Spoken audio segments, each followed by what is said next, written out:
Between 1992 and 1999, a group of 4 men led by John Bunting carried out one of the most gruesome serial killing sprees in Australian history. The group murdered at least 12 people, most of whom were known to them, under the twisted justification of targeting pedophiles and homosexuals. In reality, many of the victims had no such background and were killed for money, control, or paranoia. Bunting, the ringleader, was charismatic and manipulative.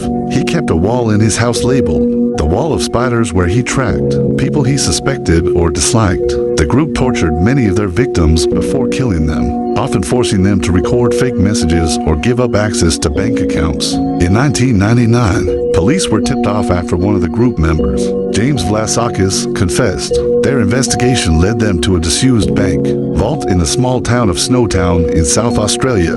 Inside the vault were 6 plastic barrels, each containing decomposing body parts submerged in acid. The horrifying discovery shocked Australia. Although many of the murders took place elsewhere, especially in the suburbs of Adelaide, the gruesome storage of the bodies in Snowtown gave the case its infamous name. All 4 men were arrested. The trial was one of the longest and most expensive in South Australian history. John Bunting and Robert Wagner were found guilty of 11 murders and sentenced to life imprisonment without parole.